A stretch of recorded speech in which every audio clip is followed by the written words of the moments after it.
Hi ಎಲ್ಲರಿಗೂ. ನಾನು ಇವತ್ತಿನ ದಿನ ರೆಡ್ ಅವಲಕ್ಕಿ ಅಂದರೆ ಕೆಂಪು ಅಕ್ಕಿಯಿಂದ ಮಾಡಿರುವಂಥ ಅವಲಕ್ಕಿನ ಸ್ನ್ಯಾಕ್ಸ್ಗೆ ಯಾವ ಥರ ಉಪಯೋಗಿಸ್ಕೋಬೋದು. ಇದು ನನ್ನ ಮಕ್ಕಳಿಗೆ ತುಂಬ ಇಷ್ಟ.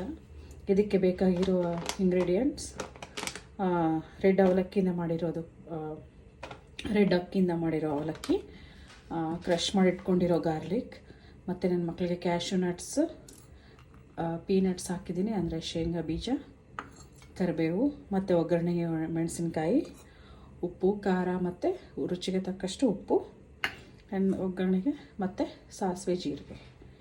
ಇಷ್ಟೆಲ್ಲ ಬೇಕಾಗಿರುವಂಥ ಪದಾರ್ಥಗಳು ಇವತ್ತು. ಮೊದಲನೇದಾಗಿ ಈ ಅವಲಕ್ಕಿನ ಈ ಥರ ಪಾತ್ರೆಯಲ್ಲಿ ಹಾಕ್ಕೊಂಡ್ಬಿಟ್ಟು ಜಾಲರ ಥರ ಒಳಗಡೆ ಡಸ್ಟ್ ಎಲ್ಲ ಇರುತ್ತೆ, ಅದೆಲ್ಲ ಕೆಳಗಡೆ ಬಂದು ಫಿಲ್ಟ್ರ್ ಆಗೋಗುತ್ತೆ. ಮೇಲೆ ಕ್ಲಿಯರ್ ಆಗಿರೋ ಅವಲಕ್ಕಿ ಮಾತ್ರ ಉಳ್ಕೊಳ್ಳುತ್ತೆ. ಅದನ್ನು ಯೂಸ್ ಮಾಡಿದ್ರೆ ನಮ್ಗೆ ಹಾಕೋ ಎಣ್ಣೆ ಸೇವ್ ಆಗುತ್ತೆ. ಇಲ್ಲಾಂದರೆ ಆ ಪೌಡ್ರೆಲ್ಲ ಎಣ್ಣೆನ ಹಿರ್ಕೊಂಡ್ಬಿಟ್ಟು ಎಣ್ಣೆ ಕಡಿಮೆ ಅನಿಸುತ್ತೆ.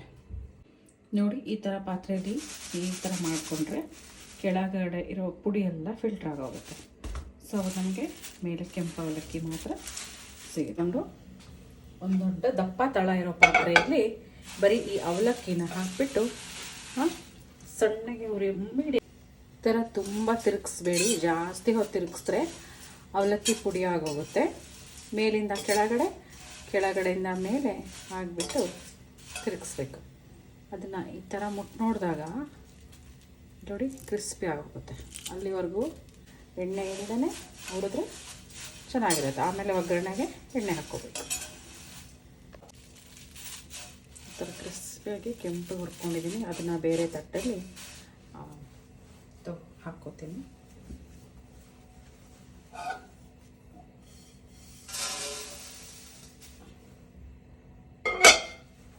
ಹಾಗೆ ಇನ್ನೊಂದು ಬ್ಯಾಚ್ ಇನ್ನು ಸ್ವಲ್ಪನೇ ಹುರ್ಕೊಂಡ್ರೆ ಅದು ಚೆನ್ನಾಗಿ ಎಲ್ಲದೂ ಒಂದೇ ರೀತಿಯಾಗಿ ಈಕ್ವಲ್ ಕ್ರಿಸ್ಪಿ ಆಗುತ್ತೆ. ಆಮೇಲೆ ಪುಡಿ ಆಗೋದು ಕಡಿಮೆ ಆಗುತ್ತೆ. ಅದು ನೀವು ಹುರಿದಿಟ್ಕೊಂಡ್ಮೇಲೆ ಡಿಫ್ರೆನ್ಸ್ ಯಾವ ಥರ ಆಗುತ್ತೆ ಅಂತ ನೋಡಿ. ಈ ಥರ ಇದು ಹುರಿದಿಲ್ಲಾರ್ದು ಹುರಿತಾ ಇದ್ದೀನಿ. ಇದು ಯಾವ ಥರ ಇದೆ, ಇದು ಒಂದು ಸ್ವಲ್ಪ ಡಾರ್ಕಿಶ್ ಆಗಿದೆ ನೋಡಿ, ಸ್ವಲ್ಪ ಕಲರ್. ಅವಾಗ ಗೊತ್ತಾಗುತ್ತೆ ಇದು ರೆಡಿ ಆಗಿದೆ ಅಂತ. ನಾವು ಇವಾಗ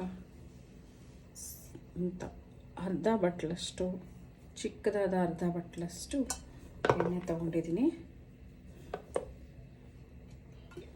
ನಾನು ಯೂಸ್ ಮಾಡ್ತಾ ಇರೋದು ಶೇಂಗಾ ಎಣ್ಣೆ, ಪೀನಟ್ ಆಯಿಲ್.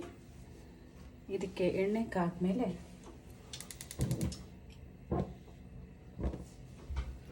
ಸಾಸಿವೆ, ಜೀರಿಗೆ ಹಾಕ್ತಾಯಿದ್ದೀನಿ. ಆಮೇಲೆ ಇದಕ್ಕೆ ಬೆಳ್ಳುಳ್ಳಿ, ಗಾರ್ಲಿಕ್,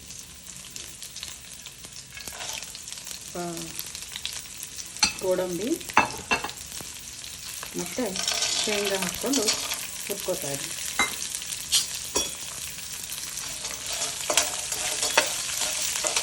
ಬಂದು ಕ್ರಿಸ್ಪಿ ಆಗಬೇಕು. ಬೆಳ್ಳುಳ್ಳಿ ಒಂದು ಸ್ವಲ್ಪ ಮೆತ್ತಗಿದ್ರೆ ಚೆನ್ನಾಗಿರುತ್ತೆ.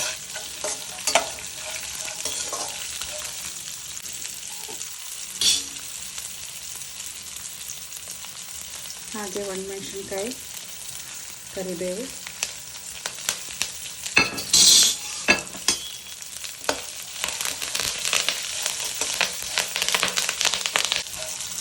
ಎಲ್ಲ ಒಂದು ಕೆಂಪನೆ ಹದಕ್ಕೆ ಬಂದಿದೆ, ಕ್ರಿಸ್ಪಿ ಆದ ಹದಕ್ಕೆ. ಈ ಟೈಮಲ್ಲಿ ನಾನು ಉಪ್ಪು, ಖಾರ ಮತ್ತು ಅರಿಶಿನ ಮೂರೂ ಹಾಕ್ಬಿಟ್ಟು, ಉಪ್ಪು, ಖಾರ, ಅರಿಶಿನ ಹಾಕಬೇಕಾದ್ರೆ ಫ್ಲೇಮ್ ಯಾವಾಗಲೂ ಕಡಿಮೆ ಇರಬೇಕು. ತುಂಬ ಕಡಿಮೆ ಇದ್ರೂ ಚೆನ್ನಾಗಿರುತ್ತೆ. ಇವಾಗ ಸ್ಟವ್ ಆಫ್ ಮಾಡಿಬಿಡ್ಬೇಕು. ಇದಕ್ಕೆ ನಾನು ಸ್ವಲ್ಪನೇ ಅವಲಕ್ಕಿ ಹಾಕ್ಕೊಂಡು ತಿರುಗಿಸ್ಬೋದು.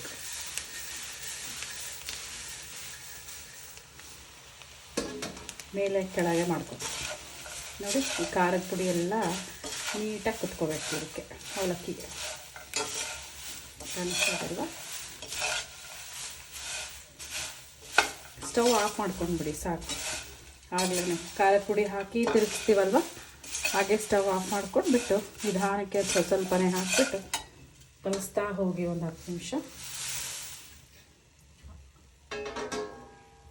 ಅದೆಲ್ಲ ಕೂಡ್ಕೋಬೇಕಲ್ವ ಉಪ್ಪು ಖಾರ, ಅಲ್ಲಿವರೆಗೂ ಮಿಕ್ಸ್ ಮಾಡಿಕೊಂಡ್ರೆ ಸಾಕು.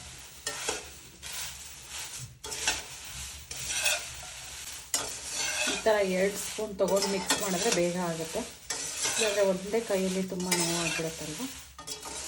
ಈ ಥರ ಮಿಕ್ಸ್ ಮಾಡ್ಕೊಬೇಕು.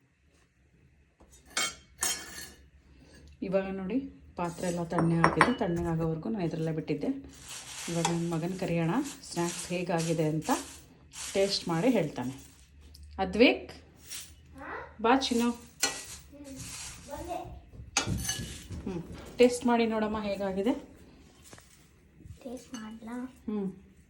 ಬಿಸಿ ಇದೆಯಾ?